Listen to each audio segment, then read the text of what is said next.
Namo Bhagavate Vasudevaya.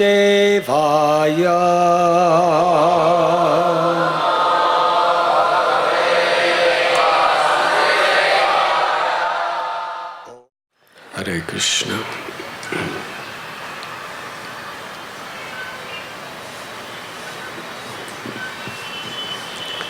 We are very grateful to have His Holiness Bhakti Charu Swami Maharaj with us today.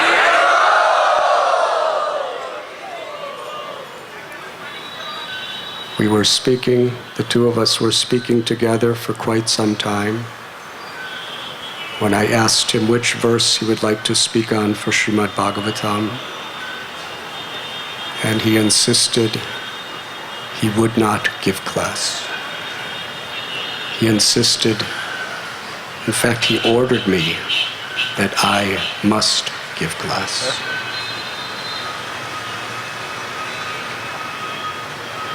Which took me by great surprise.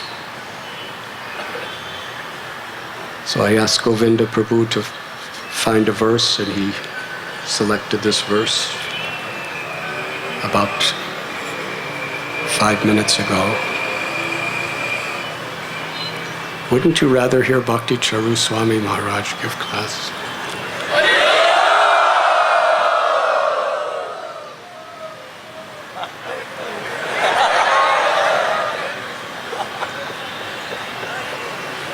They said Haribol, that means you should give class. Whoever specifically wants to hear Bhakti Charu Maharaj give class, please loudly chant Haribol.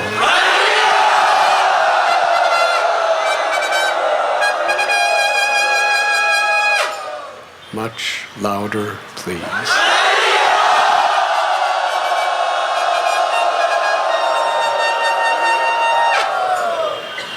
Srila Prabhupada said we emphasize things by repeating 3 times. Disobey his order, I will say something. There is the book Bhagavat and there is the person Bhagavat. So I will speak something about a particular person, Bhagavat.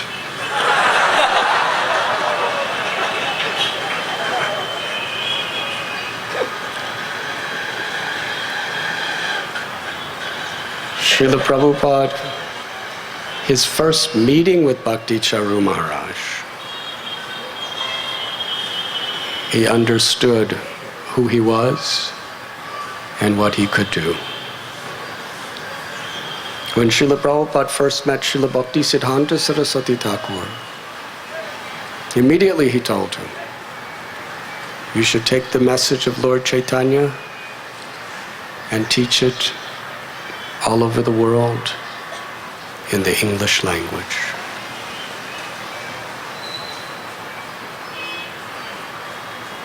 When Srila Prabhupada first met with Srila Bhakti Charu Swami Maharaj, he gave him the order, you should translate all of my books in the Bengali language. Which is very significant because Bengali is the original language of our Gaudiya Vaishnava Sampradaya. It's the language Lord Chaitanya, Lord Nityananda, Gadadhar, Srivas, Advaita, Haridas Thakur, they all spoke in this language. Sri Chaitanya Charitamrita, Sri Chaitanya Bhagavat, Bhakti Vinod Thakur's songs, Narottam Das Thakur's songs are all in Bengali language. What an awesome instruction this is.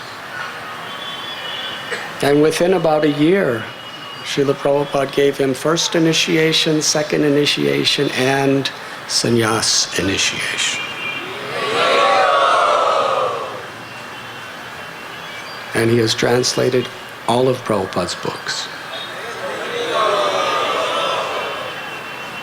Like Prabhupada, he would wake up around midnight and translate, and then do preaching and organizing and inspiring devotees throughout the day.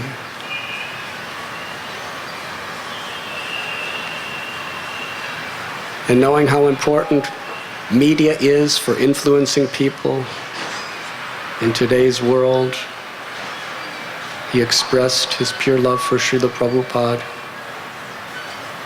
through making Srila Prabhupada's life and teachings accessible to common people in the form of the Abhay Charan film series. And he travels around the world. Wherever I go, any temple, any home practically, I hear CDs of Srila Bhakti Charu Swami Maharaj singing in his very melodious devotional voice. His profound grasp of our Gaudiya Vaishnava philosophy and practical realization. That is why he is so popular wherever he goes throughout the world. His Vaishnava etiquette, his gentleness, his humility, his wonderful preaching has sincerely affected thousands and thousands of hearts with Prabhupada's mercy. So we are very grateful that he has come.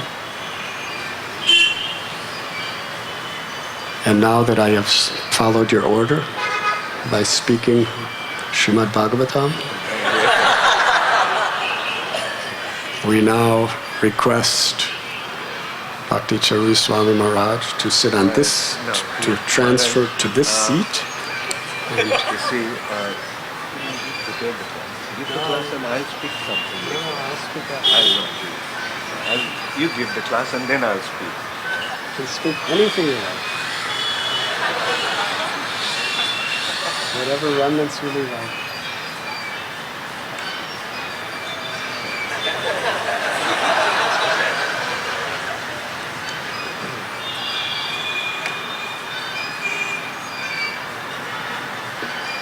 You should sit here. No. You keep sitting. No, people will see you better. It's okay. They can sit. It's okay.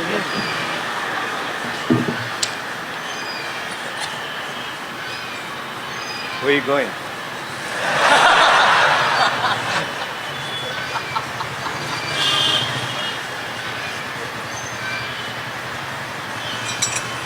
Alright, please, you're...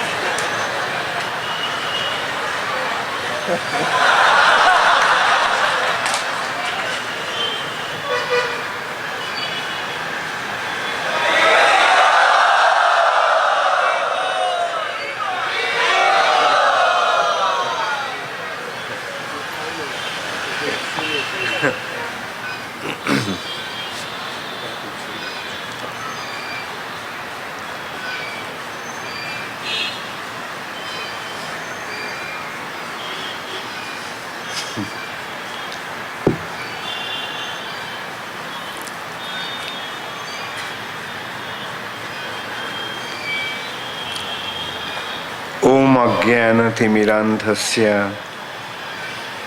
ज्ञानाञ्जना शलाकया चक्षुरुन्मिलितं येन तस्मै श्री गुरवे नमः। श्रीचैतन्य मनोभीष्टं स्थापितं येन भूतले स्वयं रूप कदा मह्यं ददाति स्वपदान्तिकम्।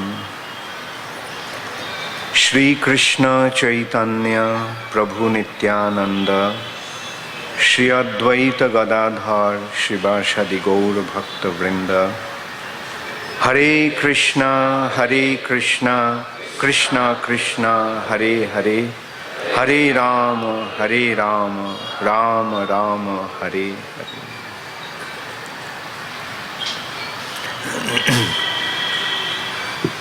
What to do now?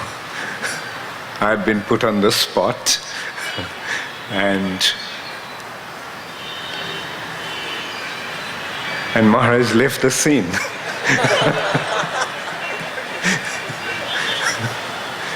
Of course, he said that he's going to come back in 3 minutes. Actually, yesterday only I decided to come. I just got back to India a couple of days ago, and yesterday I met Maharaj in the morning in Juhu temple, and Maharaj asked me to come to Pune, and naturally I cannot decline Maharaj's order, so I agreed. But I came mainly to be a part of this beautiful program. So many of you came being attracted by His Holiness Radhanath Swami Maharaj. And I also am attracted to Maharaj, so I know how intensely wonderful this attraction actually is. And when I came here, I came to hear Maharaj actually. I didn't expect to speak because I know all of you have come to hear Maharaj, listen to him. And I didn't want to disappoint you all. But then Maharaj kept on insisting that when I came, he told me that I have to give the class.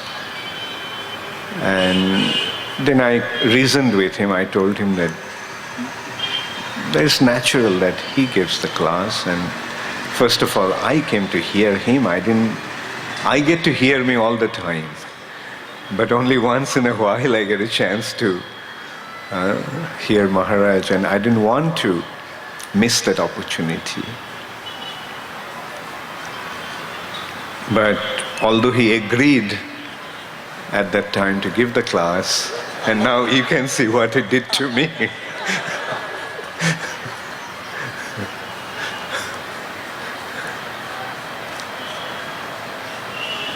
Radhanath Maharaj is wonderful.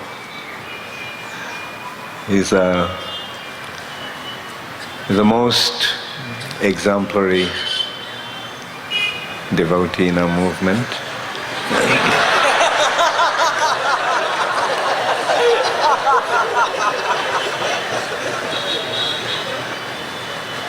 And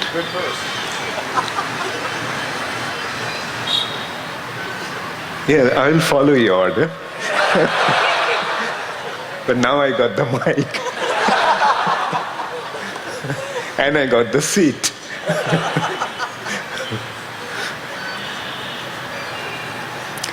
Actually, ISKCON movement has gone through various phases within a very short span of time. At the beginning, Srila Prabhupada, when he was present on the planet, our movement had a specific shape. And that was, Srila Prabhupada was the founder Acharya. Srila Prabhupada was the spiritual master. Srila Prabhupada was the center of ISKCON. And it was a glorious time, it was a glorious phase of ISKCON. Srila Prabhupada attracted so many young boys and girls from all over the world. And being inspired by Srila Prabhupada, they have done wonderful things.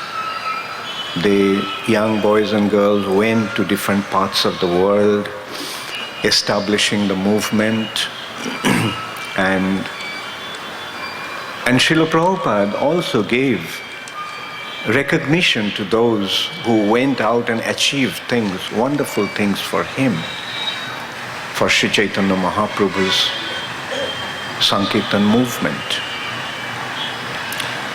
And we've seen within a short span of 10 years' time, this Krishna consciousness movement all spread all over the world. And those days, the devotees had been so intensely inspired by Srila Prabhupada, they were actually prepared to do anything for him. Like they would risk their lives, they would go out to the remotest corners of this world in totally uncertain situations and establish Krishna consciousness movement. And that's how the movement spread. And then actually that was a phase, that was the initial phase, the phase of creation of ISKCON. The creation actually takes place in the mode of passion. There was a lot of passion in the movement. Of course, that passion was wonderfully harnessed and directed, guided by Srila Prabhupada. And the result was Krishna consciousness movement spread all over the world, in all the major cities of the world. And Srila Prabhupada established 108 temples in different parts of the world. And then Srila Prabhupada left the planet. Then ISKCON embarked on another phase that was the very powerful leading devotees of Srila Prabhupada took the lead of ISKCON movement. And unfortunately at that time, since there was no one to harness that mode of passion, that passion went little haywire. And that passion actually caused a lot of damage to the movement. The mode of passion, if it is not properly directed, if it's not properly guided, can cause a lot of damage. And the reality is that's what happened to ISKCON movement at that time. And there was a gradual decline. And then ISKCON actually embarked on another phase, which actually occurred to me, or the realization came to me through one encounter in New Vrindavan. Radhanath Maharaj and I, after taking prasad, we were lying on our left side. We were lying on the floor. Radhanath Maharaj was lying that way, I was lying this way. So both of us were on our left side, we were facing each other. And Maharaj was telling me that he had always been Kirtananda Swami's subordinate. He was happy. Kirtananda Swami was leading. He was a big leader of ISKCON at that time. The man behind New Vrindavan project, and many other successful project. And Radhanath Maharaj was happy just being behind the scene, doing his thing.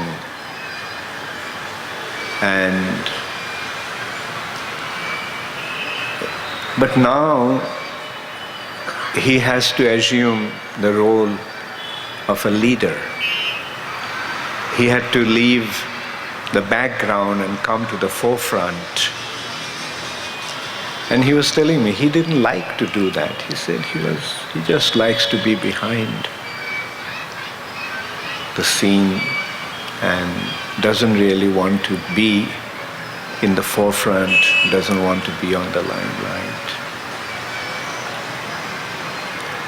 Then I told Maharaj that this is actually a very good sign. It's a very good sign for our movement, ISKCON movement, that those who do not actually want to become leaders, they are being forced to take the leadership position.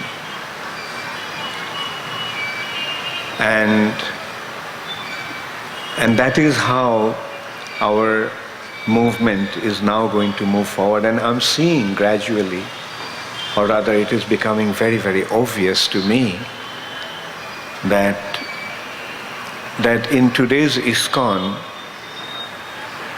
a big, dynamic, charismatic, passionate personality is not in the leading position. Rather, all over the world, there is a distinct recognition of a saintly personality's leadership. And this is the new phase that ISKCON has embarked. And this phase is from passionate to goodness phase. In passion, things happen very quickly.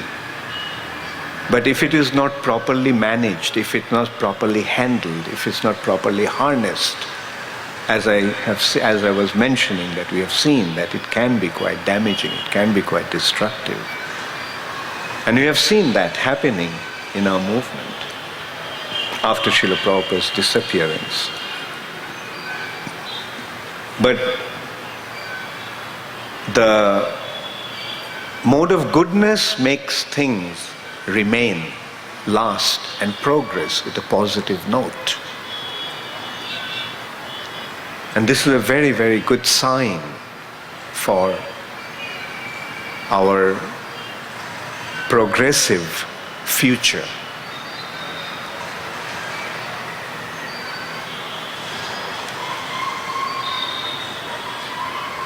When we see Radhanath Maharaj, what do we see?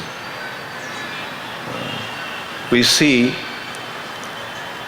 the embodiment of all the Vaishnava qualities. The first and foremost qualities of a Vaishnava are more humble than a blade of grass and tolerant as a tree. Trinadopi sunichena taroropi shahishnuna. I have seen such wonderful display of humble disposition of Maharaj. I have seen once somebody became very offensive to Maharaj because Maharaj just was presenting something which was not in agreement with that person in a meeting. And they were actually kind of, you can say, they went against ISKCON, a group of individuals. And although they were so offensive to the movement, and they became offensive to Maharaj,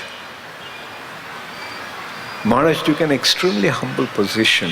I do not want to describe, I feel embarrassed even to tell what Maharaj did at that time.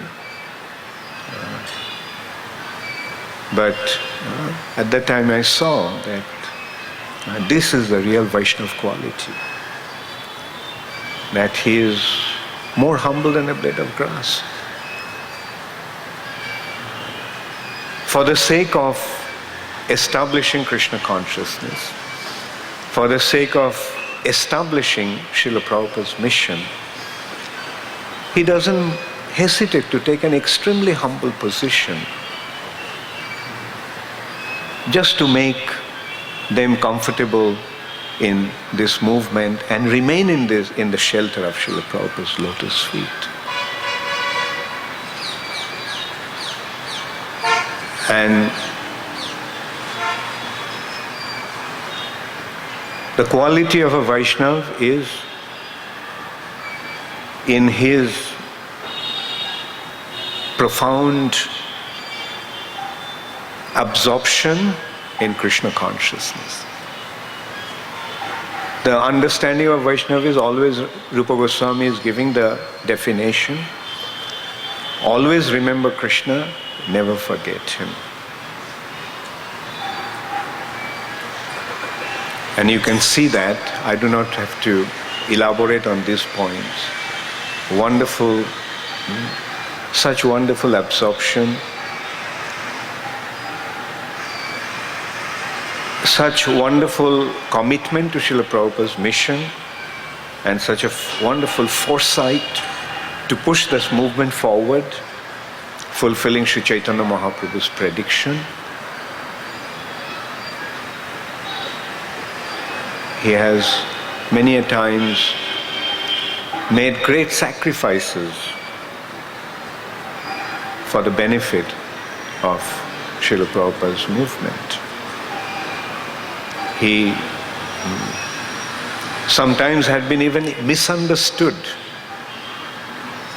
because of that. But eventually, people saw what was the purpose of doing what he did, although at that time they may have misunderstood his actions.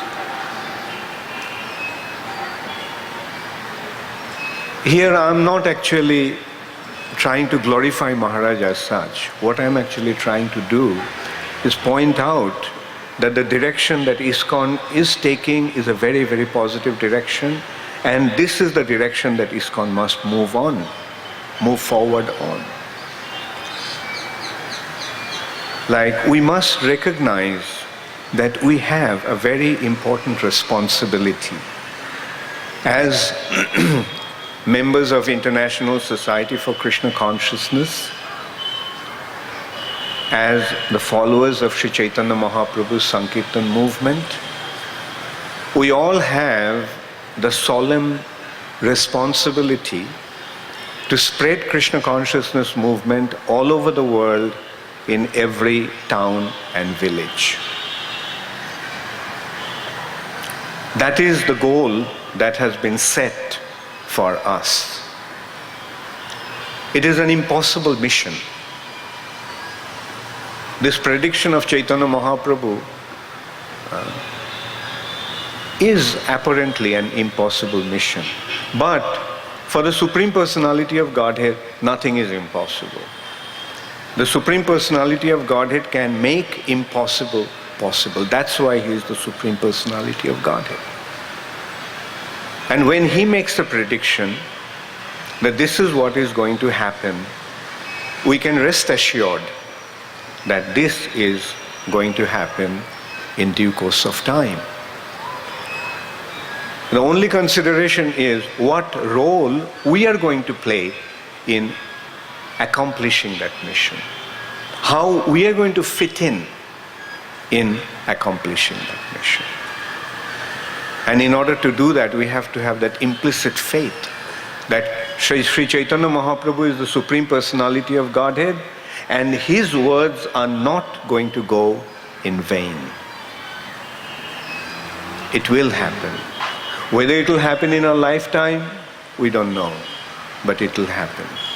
Whether we will see it with our own eyes, doesn't matter. But we can rest assured that it will happen in due course of time. But in order to make it happen, we must participate in an appropriate way. And that appropriate way is the way Sri Chaitanya Mahaprabhu wants it to happen. We have to fit in to Sri Chaitanya Mahaprabhu's plan. And we should be very careful that our agenda, our personal agendas, do not conflict with Sri Chaitanya Mahaprabhu's plan. If that happens, then what will happen? Then we'll be kicked out of Mahaprabhu's Sankirtan movement. Because Mahaprabhu's plan is going to fructify in reality. Therefore, the most intelligent thing to do, the most appropriate thing to do, is to just line up in Sri Chaitanya Mahaprabhu's Sankirtan movement and keep moving the way it is moving, the way Sri Chaitanya Mahaprabhu is making it to move forward.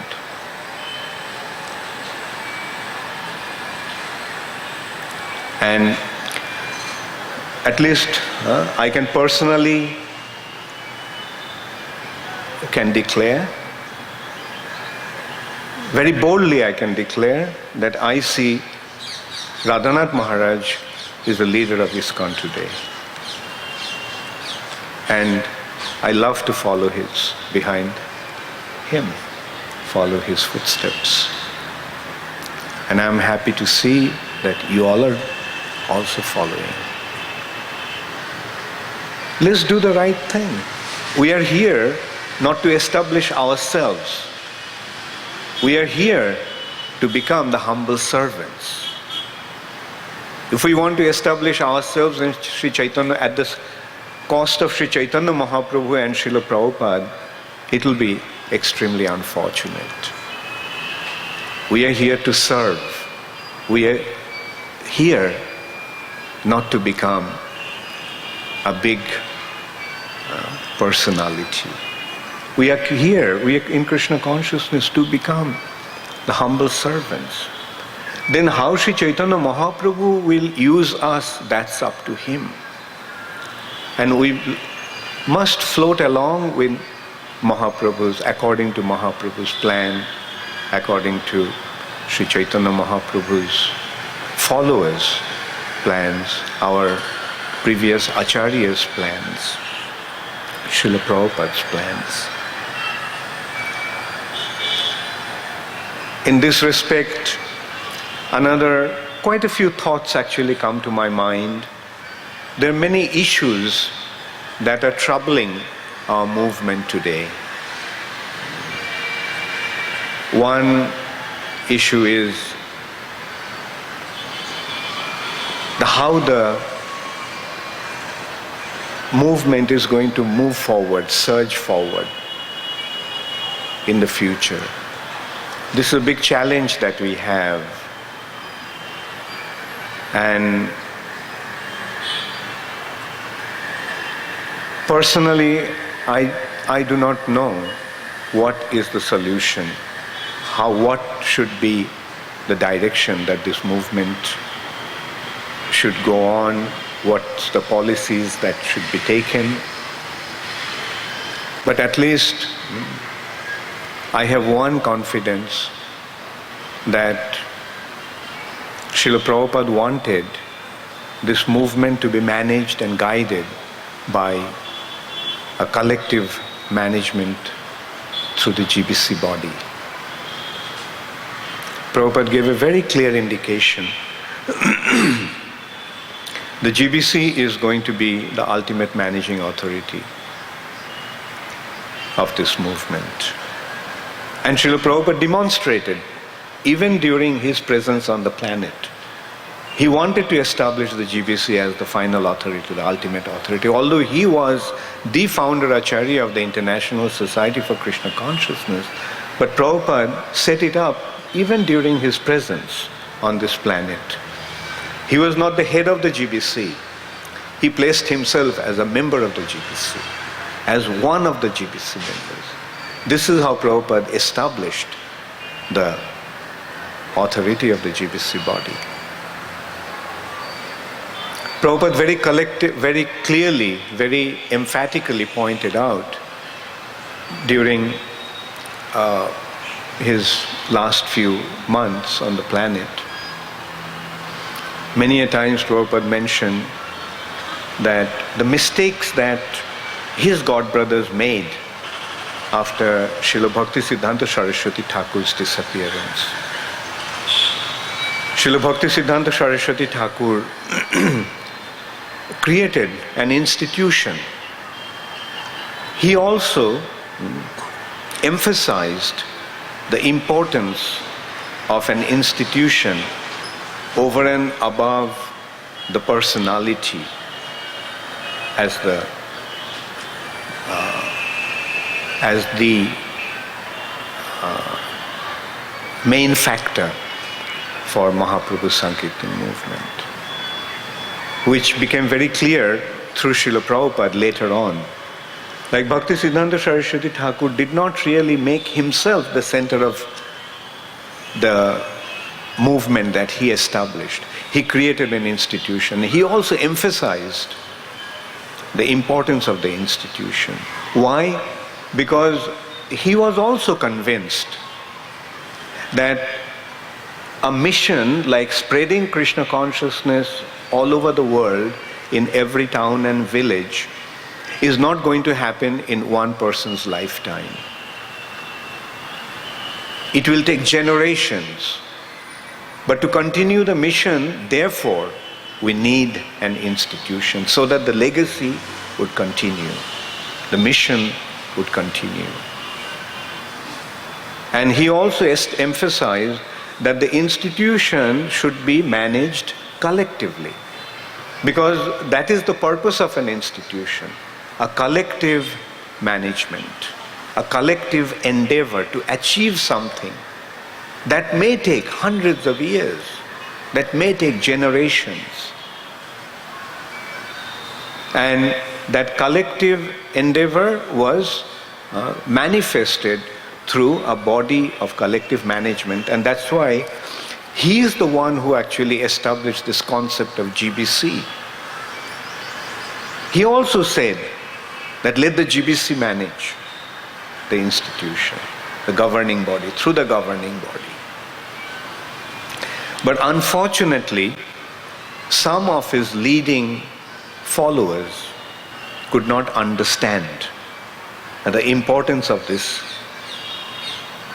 collective management. And soon after his disappearance, they got divided into two factions. One faction wanted to follow Bhaktisiddhanta Saraswati Thakur's instruction of maintaining the mission through collective management, but other group, they considered that how can a religious institution, a spiritual organization, be maintained by a group of managers? For a spiritual institution, we need a spiritual head. We need an acharya. And they appointed an acharya.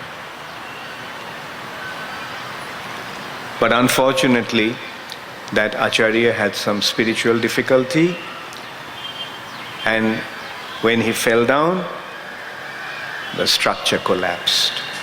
Because he was the head. So when he collapsed, the structure collapsed along with him. And we saw the powerful mission that Srila Bhaktisiddhanta Saraswati Thakur established disintegrated. Individually they were carrying on in their own ashram, they were maintaining their preaching, they're maintaining their sadhana and so forth. But that worldwide mission that Srila Bhaktisiddhanta Saraswati Thakur envisaged and structured the institution for, that did not happen. Gauriya Math, Srila Bhaktisiddhanta Saraswati Thakur institution collapsed. Then from that ruin of Gauriya Math, from the ruins of Gauriya Math, Srila Prabhupada actually revived the spirit of Srila Bhaktisiddhanta Saraswati Thakur. And that is what ISKCON is. ISKCON is not another institution. ISKCON is actually the continuity of Srila Bhaktisiddhanta Saraswati Thakur's actual mission. ISKCON is the Gauriya Math of Srila Bhaktisiddhanta Saraswati Thakur.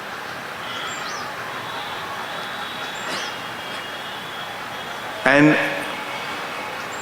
this is not my words, what I am saying. This is what Srila Prabhupada told us. Not this last part, that ISKCON is the continuity, but what I am saying is that the importance of collective management through the GBC, that has been very emphatically established by Srila Prabhupada, and he told us, he reminded us not to make the same mistake. In Prabhupada's words, Prabhupada mentioned that don't make the same mistake that my godbrothers made after our Guru Maharaj's disappearance. And what was the mistake? That Guru Maharaj wanted them to maintain the institution through the collective management of the GBC. Trials and tribulations after Srila Prabhupada's disappearance. ISKCON has suffered immensely after Srila Prabhupada's disappearance. But still, ISKCON is together. 32 years after Srila Prabhupada's disappearance, and ISKCON is becoming stronger and stronger with the passing of time. Why? Because ISKCON is following Srila Prabhupada's instruction. Maintain the institution through the collective management of the GBC. GBC is not only just a GBC that Prabhupada gave. Prabhupada gave a very specific line of authority, a specific structure of management, where the GBC body is the ultimate managing authority, and then the GBC secretary is taking care of the affairs of the zones, and then the units of ISKCON are the temples. The temple is managed by a president, and he has his own structure. He has vice president, secretary, departmental heads and all. But the units of ISKCON are actually the temples. And then around the temple there will be congregation and so forth. And it's a very clear line of authority structure that Srila Prabhupada gave. And as long as we follow that, and since ISKCON is following that, in spite of so many difficulties, ISKCON is still together, ISKCON is still going strong. So this is the saving grace for our movement. And so in this way, I personally feel that we have a glorious future. The leaders are there, but we are seeing that all the leaders, even powerful leaders, extremely powerful individuals, are functioning under the authority structure of the GBC. And we are seeing when there is some difficulty individuals are facing, the GBC is stepping forward and correcting those situations. And even when the GBC members are facing spiritual difficulties, they are being removed and new members are being brought in. So in this way, I feel that our movement is moving forward with a very positive note, in a very positive direction.